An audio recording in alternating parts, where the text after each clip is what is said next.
Hi everyone, and welcome to another episode of Live from the Farm. We really appreciate your patience today. We had a great heavy rainstorm here in Wisconsin, and so we just had to delay by 30 minutes or so. It's still a little bit cloudy, but we have lucked out with the rest of the weather.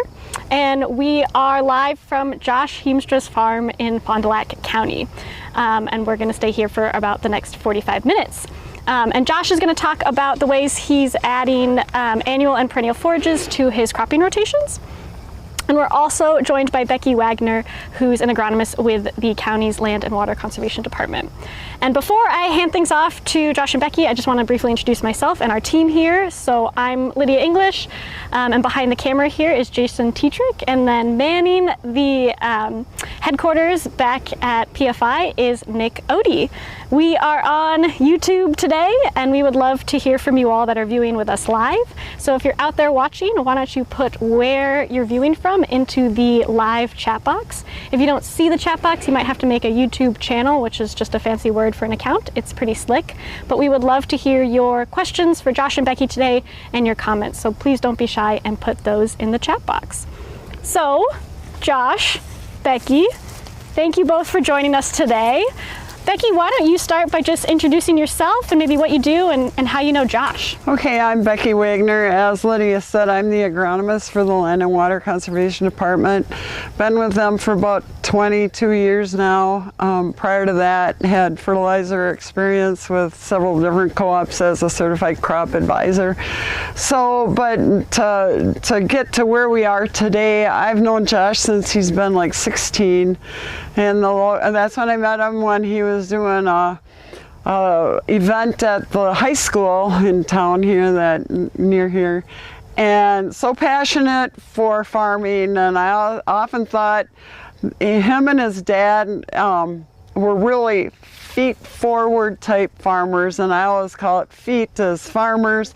He's an engineer, he's an architect, he's an accountant, and a teacher.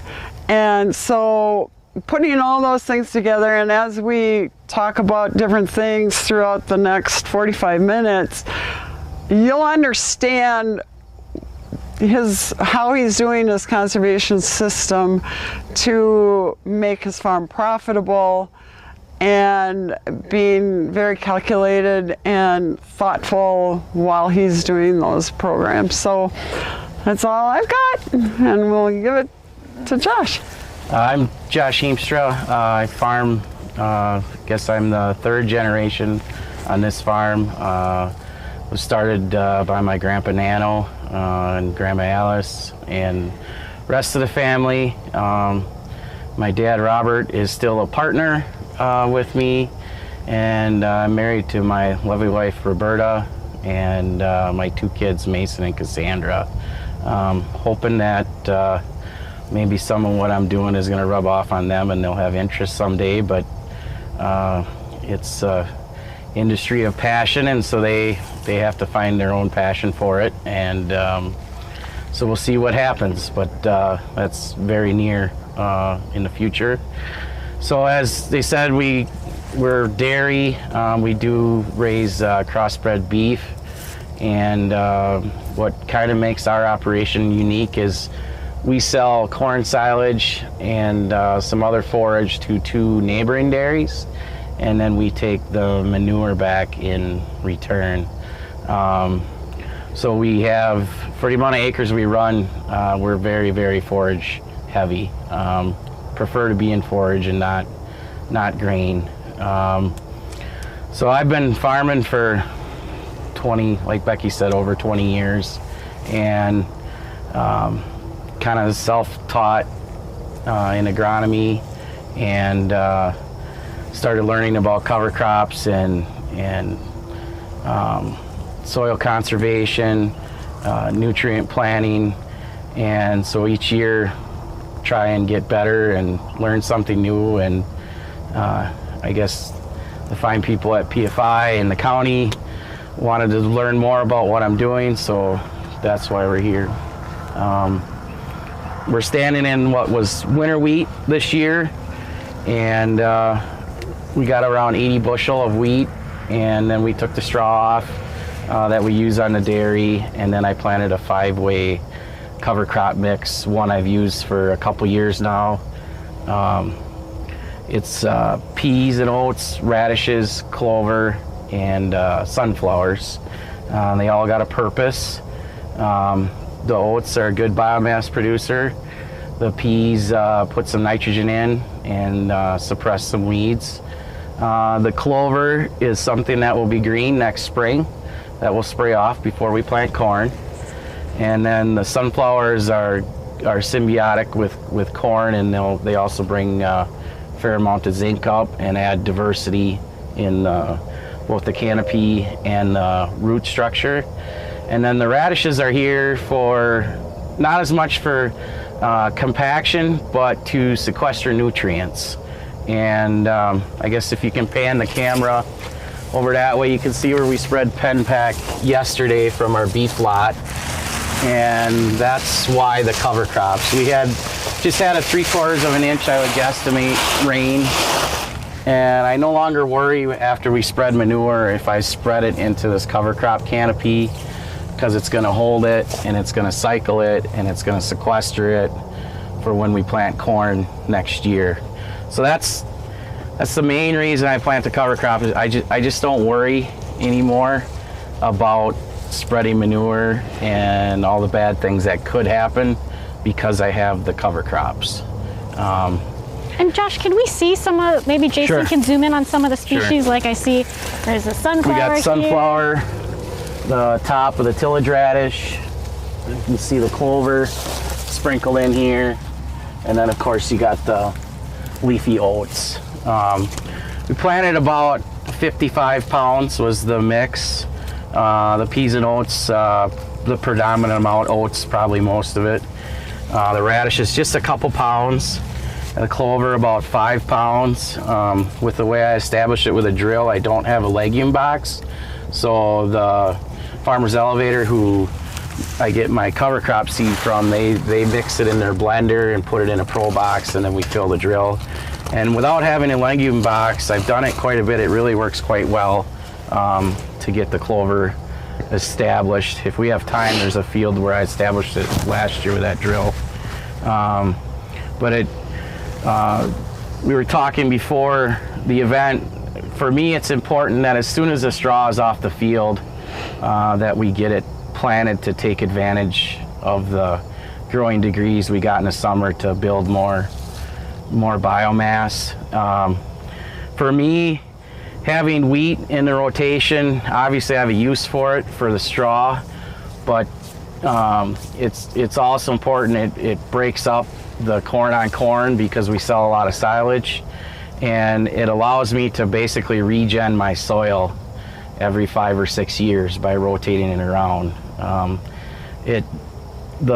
This is probably the 5th or 6th year I've had a cocktail, and I can say that I've got tangible results in the other fields I've had it in, where I can still see the lasting effects of doing the cover crop cocktail based on the porosity and the nutrient efficiency in those fields.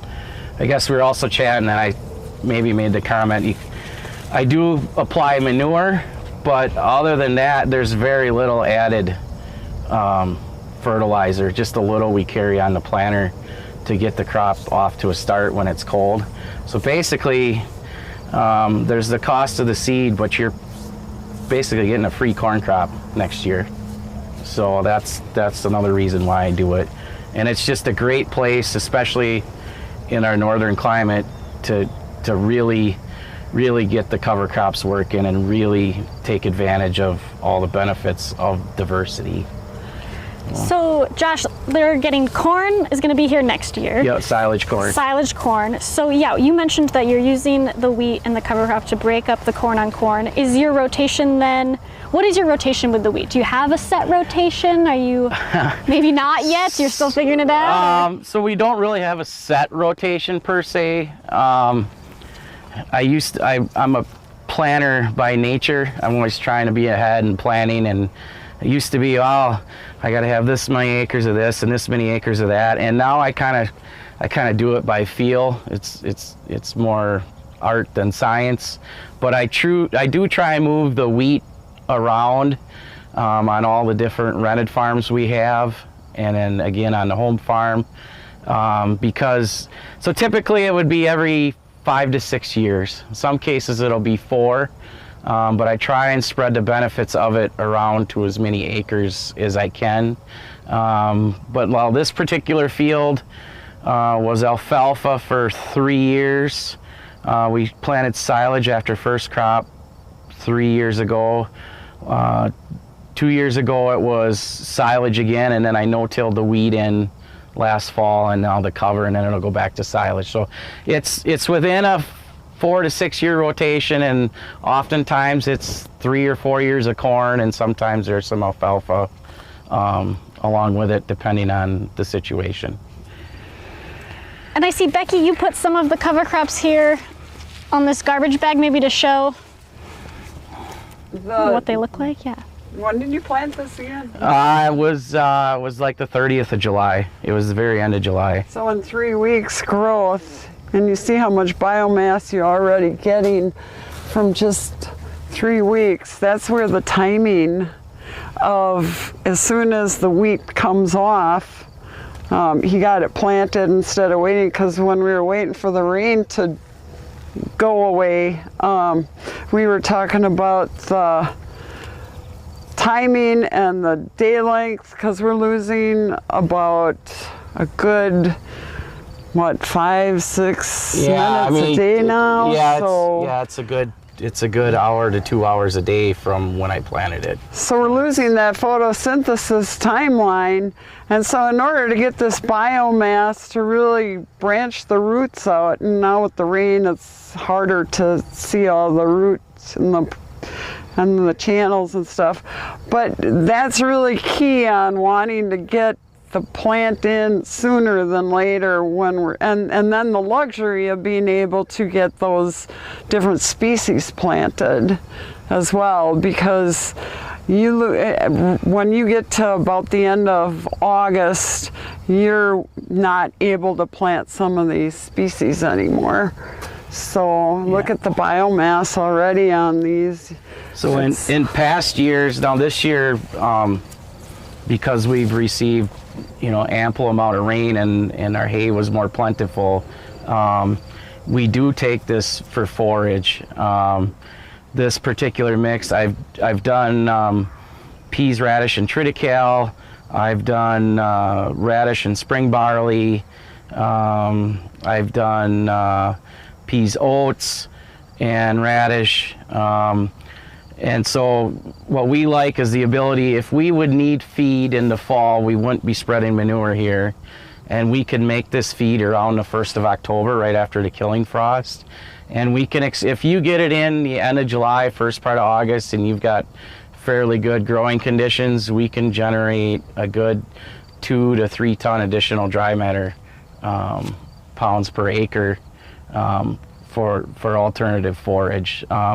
In fact, last year I had this on a rented farm about 10 miles away, and I had about 3 or 4 people calling me wanting to harvest it, and couldn't understand why I was leaving all this forage out in the field, but I did not need it for forage last year, so I left it for soil building. And but it is an attractive, I mean, you come back in a month from now and it'll be up to your waist, and it's attractive for somebody looking for some tonnage. I will say, for others that are going to take it for forage, some of the nutrient benefits you're going to get from it you're going to forego. If I do not harvest this, I credit 50 to 60 units of nitrogen next spring, and then along with my manure, that'll be usually all I need, except for about 30 units on the planter as far as nitrogen. And because of our manure history and our rotation, we don't typically add any phosphorus. And then potassium I manage usually with liquid 2x2. I use a liquid potassium product, and so that's how I manage that. But you will forego that nitrogen credit if you harvest it. You're going to have to add that nitrogen back in some way, shape, or form for next year's corn crop. The other thing I'd like to point out too is just beyond that tree line there is the west branch of the Rock River. So all the practices Josh is doing right now through these cover crops and soil regeneration practices and programs is also, if the camera will be able to see once we get into the corn, all the earthworm holes that are in there, and it's kind of hard to probably see it with the canopy here.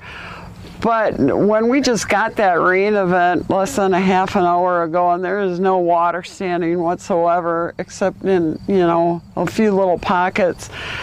But this is huge he has no runoff whatsoever, just the way the crow flies toward the break of that tree line where the river flows. So just wanted to point that out as well. So I have a couple questions. Okay.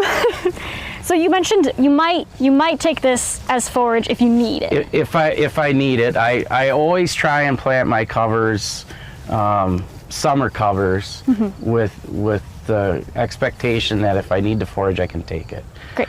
Do you ever let cattle run on this, or are you always like mechanically taking it off? If you're I mechanically take it off.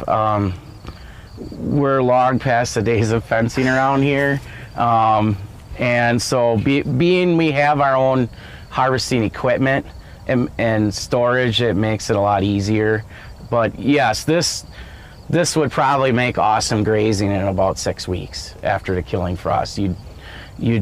You know, beef cattle or replacement cattle would do excellent out here. But we do not graze just for the fact we have no permanent fence, and we have the equipment, so it makes it a lot more feasible to mechanically harvest it. When you say mechanical harvest, I will caution, if you got radishes in a forage mix, make sure you harvest before they start bolting or before they start pushing up out of the ground, the tubers, because it makes harvest not very exciting or fun.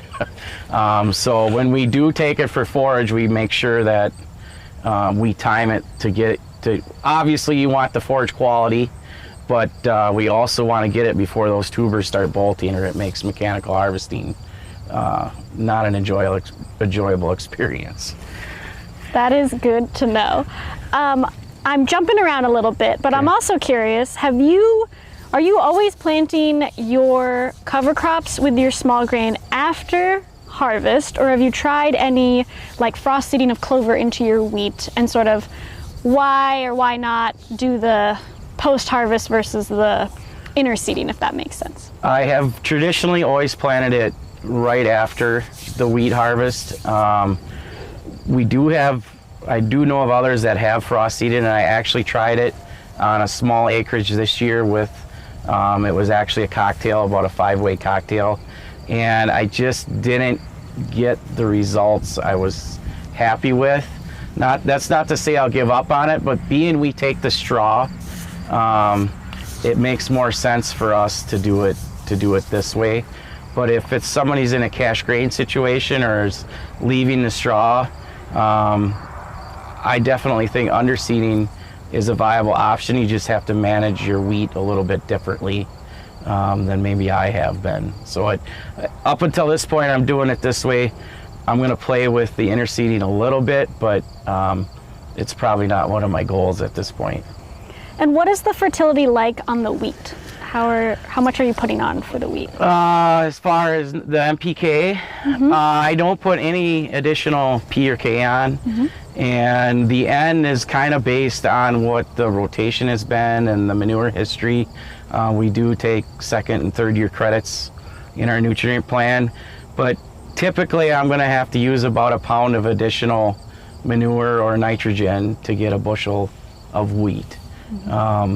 It's far less efficient than what my corn is, and I don't know if that's genetic or I just haven't figured it out yet. But that is one place where I do use more synthetic nitrogen than anywhere else would be on the wheat. What else should we tell the audience about this field? What other things is there anything else we want to know? Or no, I think we kind of covered it. Unless you can always come back if you have questions come in. Or... Not yet. If any of people in the audience, sorry, I'll hop back in here. If anyone in the audience has questions for Josh on sort of the wheat and the summer cocktail mix aspect of his rotation, feel free to put those into the chat box. It's not too late. I can still ask them. But if we don't have anything else here, we're gonna hop on to the other side of the road there and check out some corn and companion cropping, right? Did I get that right? Okay. We got a couple different types, so maybe we'll buzz in and out of each one, and then we can talk about it as we go. Okay, great.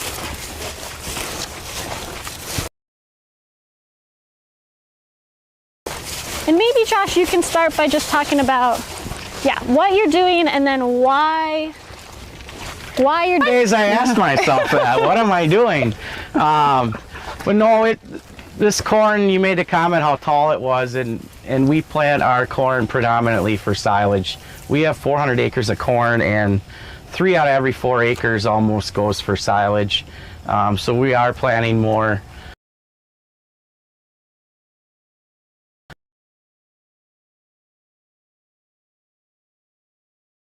taller statured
everyone, and welcome back. Sorry for that brief interruption, but it did allow us to get closer to this very tall corn. So I think, Josh, we probably cut off when you were talking about efficiencies and wanting to make your corn more efficient. So maybe you could recap some of that again. Yes, so we're, with the dairy, being predominant, and now the crop side is we farm for profit, not necessarily the highest production. I'm sure we probably could push our crops more, but I'm trying to get more out of everything I already have, more out of my manure, more out of my cover crops, more out of my legume credits. I'm tightening my hay rotation down from 3 years to 2 years, and I'm trying to get cover crops on all my acres every year. Predominantly, after wheat it's easy to do that cocktail, but after silage it's pretty much rye or triticale, and sometimes a blend of both. But I'm trying to sequester and grow my inputs versus purchasing them off farm. And as we know, with the high energy prices right now and the high crop prices, that fertilizer is only getting more expensive by the day, and freight is a big part of that. And if I can use what I already have on farm to the fullest, I can be more efficient and more profitable. So basically, this field we're looking at is a 36-acre field in amongst, I think it's 152 acres. But we've got it split into 3 sections lengthways.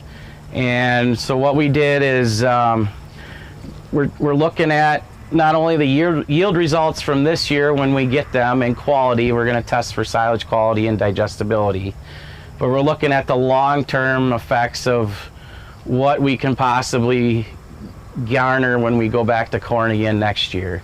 So it's split into thirds. A third is clover that we seeded with an airflow with 100 pounds of potash at corn planting, and then we rolled it.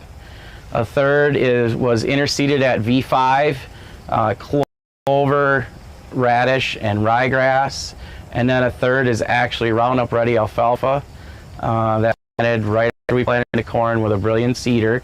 This field was vertical tilled to get enough loose soil for the early legume seeding. And so with the dry weather we had for about a month to 6 weeks early on, it didn't look real promising. But actually I had to spray Roundup Rescue on this field, and I thought I was going to be abandoning the clover, and actually the clover was under the soil and it got just enough nutrients and water out of the herbicide pass where the Roundup didn't kill it, and it actually germinated. So I don't have a real good stand, but there is clover in and amongst.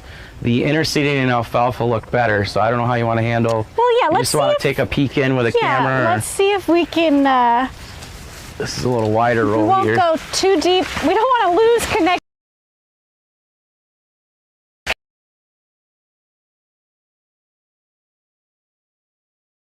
again. I would.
All right, we are back again. Appreciate everyone's patience. It turns out, unsurprisingly, the corn is a little bit tall for our satellite reception, so we're going to stay out of the corn. But Josh, maybe recap some of what you're talking about with the clover. Yeah. So what our goal here is to raise more of our nitrogen for next year with the clover. And the interseeding is the same. All 3 replications are really the same goal. Raise nitrogen for next year, and then provide increased harvest footing for this year. The alfalfa is going to do a lot better job at that. There's a lot more established in the canopy, and we're hoping that if it turns out that we can harvest that silage without wrecking the new alfalfa stand underneath, that in the succeeding years we can actually use that as a viable stand of alfalfa by frost seeding the following spring clover, and grass, because that's our alfalfa program now for the cows for legume forage. We use 10 pounds of alfalfa, 6 pounds of red clover, and 4 pounds of ryegrass, just for the diversity and just because the cows like more diversity. And really with today's alfalfa, they're almost getting too hot for the cows. They're getting too digestible, and they're passing through the system too quickly. So that's why we use the diversity to slow the rumen passage down a little bit. And also it takes out some of the variability. I mean, every farm has variable soils in most cases. And so on parts of the field where the alfalfa is not going to do so well, the clover and grass will usually fill in and pick up. And so really it's trying to get the most out of all of our acres by being diverse. But yeah, so we've got this all mapped out, and we're going to chop it in strips. We're going to get yield data, quality data, and then we're also going to follow up next year with the same 3 strips. We're going to see what difference or what effect we had with the 3 treatments. Do you want me to talk about the nitrogen? Well, hold on. Yeah, before we make things more complicated, because Josh has another trial on top of this trial, which is awesome. Just to recap that, you are going to come back next year, and where you had clover, you're going to put clover again with the corn, or you're going to switch it up. I'm not sure what I'm going to put in between the rows next year, if anything. I basically want to see how putting the companion crop with my corn this year affects my input needs and my yield and quality the following year. Okay, and then a couple other questions. So you mentioned the alfalfa, but next year this will all be corn, but Yep. Theoretically in like a future time you would, if the alfalfa can successfully be grown underneath the corn, you would then go to alfalfa the next year in that part of the rotation. That is correct. Instead of having to direct seed alfalfa and clover and ryegrass in the spring, we would actually start our alfalfa stand the year prior to harvesting it, and then the following March we would come in and frost seed clover and grass, and then the first cutting would basically just be alfalfa, but then after that we would have our diverse triple threat, triple culture working, and then we'll keep that year, the following year, and then we'll rotate back to corn, whether before first crop or after first crop. And then, you mentioned that the clover didn't establish great at first with the lack of moisture. We can't go into the corn because otherwise we'll drop you all again. Are any of the treatments looking way better than the other ones, or like what? The alfalfa looks the best. I think based on the fact that it was direct seeded with a ground contact seeder. And then I think just for the fact that it's probably a lot hardier, and this field does grow alfalfa well, and it was Roundup ready, so I was able to hit it with the rescue treatment, and none of it died. I think with the clover, some of it was moisture, some of it was just the fact that probably did get killed off with the Roundup pass. But the interseeding is coming along well. Probably out of all the years I've done it, this is the 3rd year I've put interseeding trial on this field. And I would say out of the 3 years, even with the dry weather, it looks the best. And I attribute that to the fact that we didn't have any residual herbicide out here based on how we wanted to set up this trial. But I will say the weed control was less than what I'd like to see with just 2 shots of Roundup, the burn down, and then at about V4. So that's, if somebody else is going to do the trial, just make sure it's on a pretty clean field, or that you have a rescue as an option. I have one more question. You mentioned being dry. Down in Iowa, we're very dry this year, and so anyone who has done any sort of corn into clover has had issues, especially with the clover robbing the moisture from their corn. Are you worried about that at all with the silage, or is it not a huge deal? I guess early observations of where the alfalfa was pretty thick in the corn, we I'm guessing we're going to lose some yield. How much, I don't know. Had we gotten the rain to get the alfalfa established early, would it be better or worse? I don't know, but that's why we play the game. That's why we do the trials. But I will say that it's something that I would be willing to forgo silage yield if that means I get a cutting of alfalfa the following spring.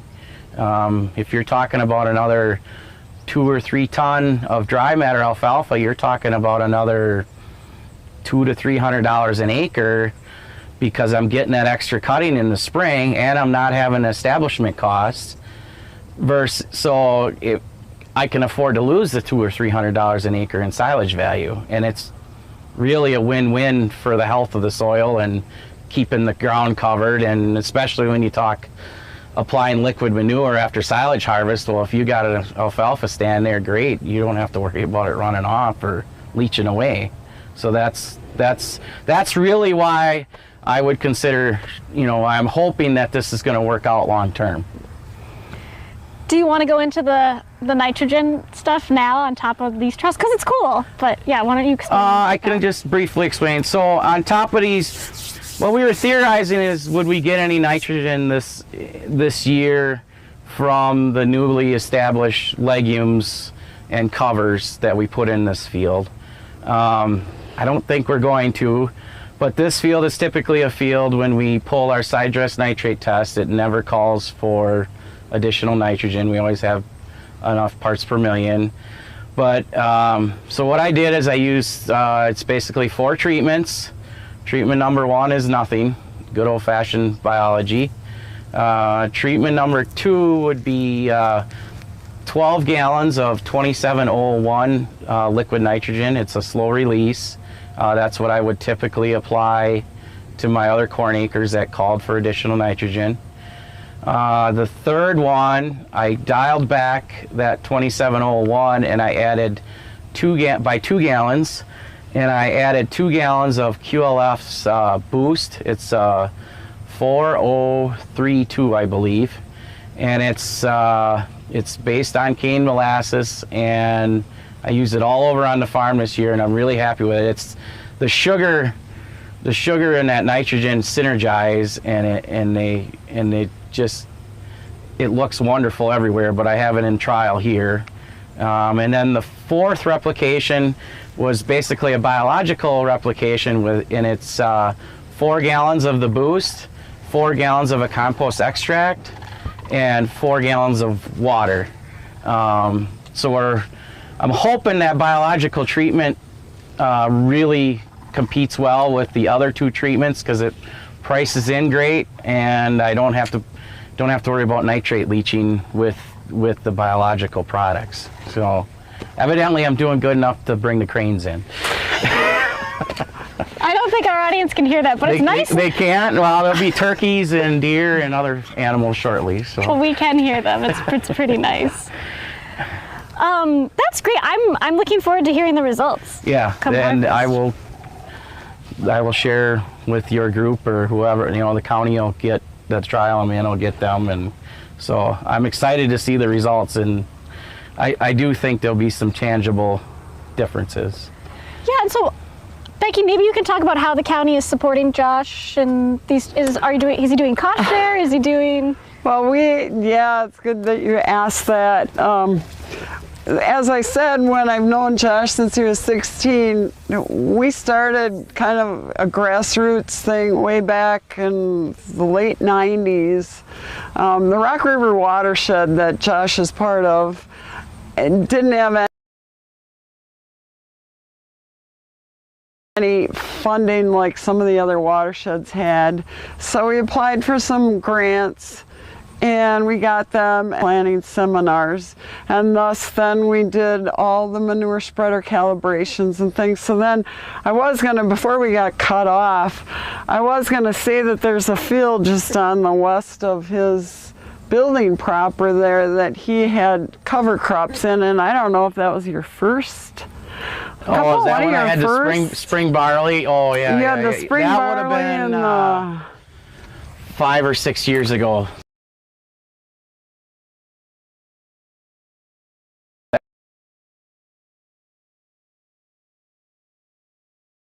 That was the last field planter prior to using it.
All right, everyone, we are back from our third inadvertent commercial break here, but thanks for staying with us. Becky, I'm going to hand it back to you to finish talking about the county. Yeah. Not that thinking manure was such a cliffhanger after we got cut off talking about manure, but I'm not sure exactly where I was in that conversation before we got cut off, but the field that we calibrated the manure spreader on was very similar to the growth of the field that's behind us that we looked at earlier. But the thing that really struck out was throughout the winter, first of all, the traction, no runoff, clean equipment, being able to manure, and you use that field all winter long, Yeah, manure, right? yeah, as this field will be too now that we're not going to take it for forage. So it's really nice on the equipment to be able to take your manure out on a field like this versus an open soil field. But then the other part about it is you notice that with the winter winds, because he had a cover on that field, the open winter winds, the snow along that ditch line was just pure white the whole winter long, and we didn't get that snert effect that they always snow and dirt, mix.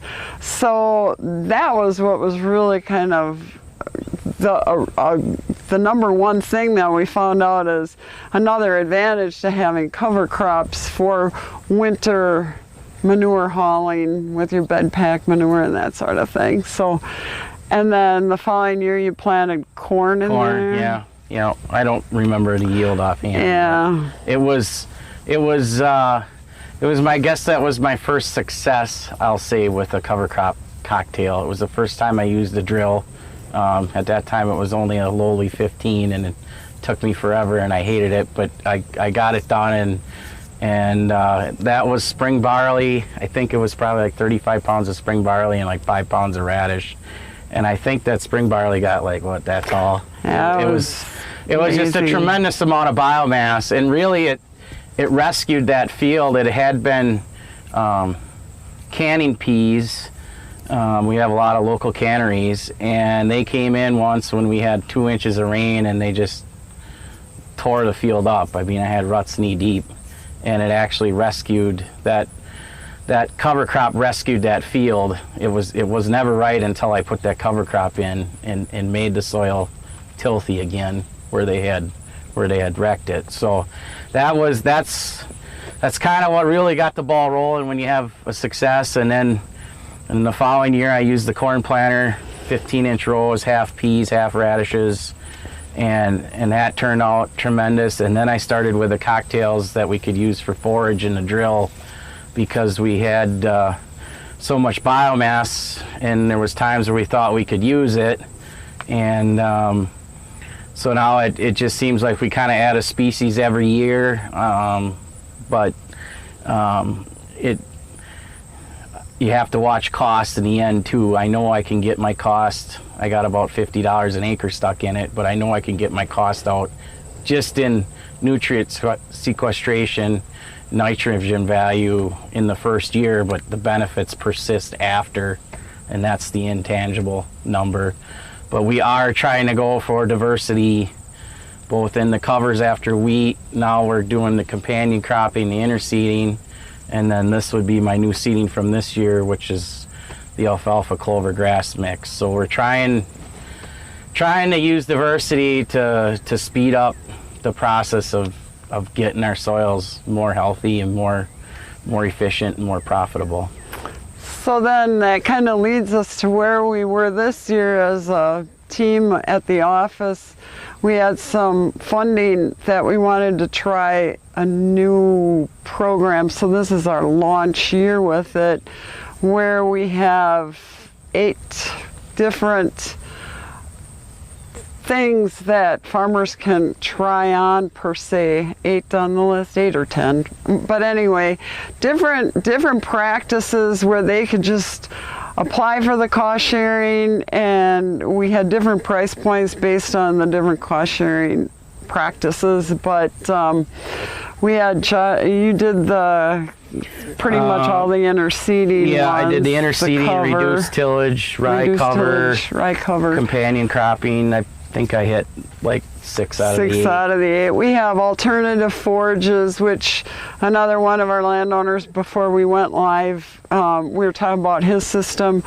And we do have equipment modification for people who do want to try something, that if they want to buy a piece of equipment, we have cost sharing for that. And then we have potential interseeding, 60-inch or 40-inch row. So different practices. I think, Lydia, did you put that on we had a little cheat sheet kind of program thing. Yeah, Nick will put that in the chat box, and so even if you don't live in Fond du Lac County, you can at least check out the suite of practices that are available, and maybe it'll inspire you to go to your county and see if they can't do the same. Have something to offer as well. So we have about 1,700 acres, somewhere in there, that signed up this year. About 15 different farmers throughout the whole entire county, which is really kind of cool. We have another participant that's just to the west of here yet, but we encompass the whole, all around the whole county, so we get a chance to see all the systems in different soil types, different topography. Josh is kind of blessed to be in what we call the flatlands of Fond du Lac County. But you go toward the southeast of Fond du Lac County, you start getting into 20% hills and things like that. So we've got this project going now, and it is kind of interesting to see what we're learning by trying these practices on all over. And then this year we also decided to work with a soil lab and do some soil health analysis. So we did a May sampling, and we had gotten the results back in June on those, and then we're just getting the results back. We thought, well, let's try a summer sampling, and it is kind of interesting to see the differences from May to summer, and which leads us now to, should we take a fall one yet in a couple of areas? So the more we're doing these soil analysis for respiration and carbon and the mineralizable NNP and those kind of values you get from the soil health analysis, it leads us to wanting to learn more. So that's kind of where we are with that project, and it's really kind of fun. to see where it's going to take us. Yeah, the more you know, the more you want to know, right? Yeah, yeah. We're getting low on time. I'm curious if either of you, both of you, have any sort of last thoughts, things on the horizon. You've both sort of mentioned that, but you know, what you're looking forward to next, other takeaways you want our audience to have? Oh, I just want to, it's funny, we're sitting in the corner where we came out a week ago just to kind of get a view, just a kind of a quick sneak peek before you guys came.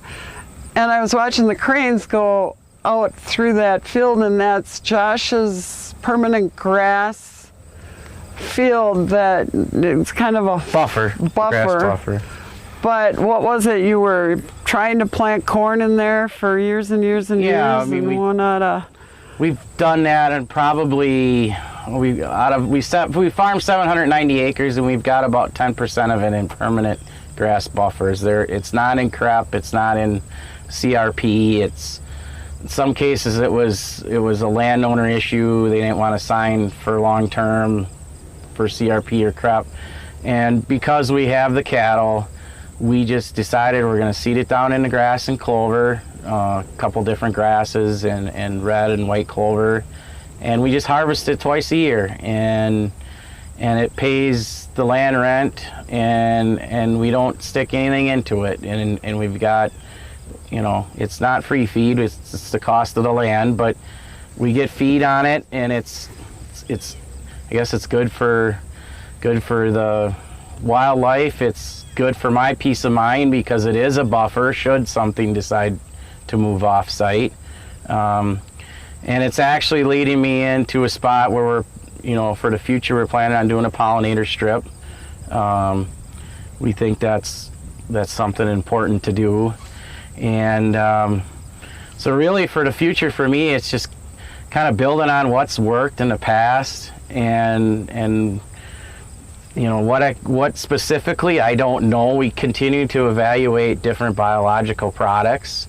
Like this fall, I'm planning on using a different calcium product I've never used before that should look good with the amount of legume forage we take off. Our calcium levels are depleting.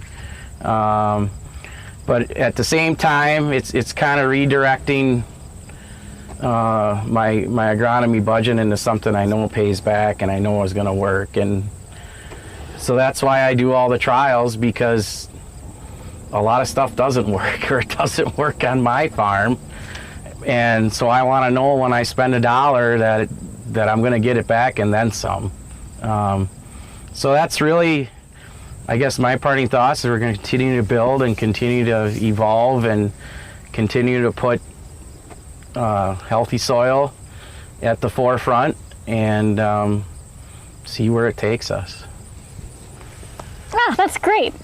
Thank you both so much, Josh, Becky, for sharing today. I know I learned a lot, and I appreciate being able to hear and see what you're all doing on the ground here. I'm just going to close this out really quick. For those of you viewing out there, we'd love to hear your feedback. Thank you for sticking with us throughout this event, but we'd love to hear your feedback.